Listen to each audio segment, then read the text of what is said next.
पूर्णपणे, आणि निवडणुका घेणं बंद केलं पाहिजे. सुरतमधल्या एका मेळाव्यात केंद्रीय मंत्री C.R. पाटील म्हणतात की शिवाजी महाराज हे पाटीदार समाजाचं म्हणजे. हो, हे पाटीदार म्हणजे हा महाराष्ट्राचा फार मोठा अपमान आहे मराठी समाजाचा.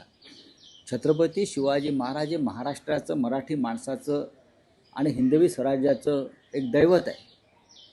जसे अनेक युगपुरुष भारतीय जनता पक्षानं पळवायचा प्रयत्न केला, मग नेताजी सुभाषचंद्र बोस, सरदार पटेल, रवींद्रनाथ टागोर, बरं का, हे पळवायचा प्रयत्न केला पण उपयोग झाला नाही.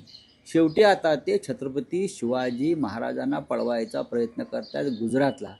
पण याच छत्रपती शिवाजी महाराजांनी तुमची सुरत लुटली होती आणि पळापळ करून सोडली होती, दाणादाण करून सोडली होती, विसरू नका.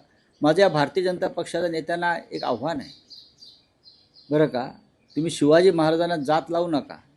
ते विश्वपुरुष होते.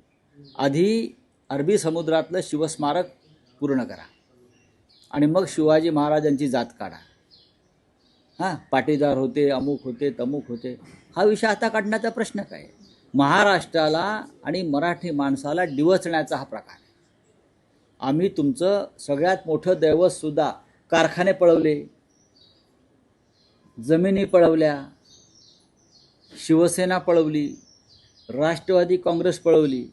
हां, अधूनमधून बाळासाहेब ठाकरेंसंदर्भात त्यांना प्रेमाचा उमाळा येतच असतो. उद्या बाळासाहेब ठाकरे पळवतील, एक पुतळा उभारतील तिकडे हा देऊन कुलाब्याचा. आता छत्रपती शिवाजी महाराज पळवायला लागले. हे निर्लज्ज लोक आहेत.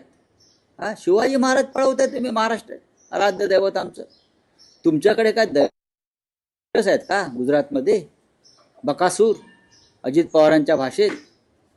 तुमच्या गुजरातमध्ये कोणी महान नेते जन्मालाच आले नाही आहेत का?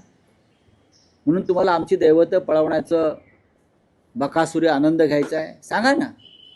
रामसाहेब, आज बहुचर्चित बंधूंची संयुक्त मुलाखत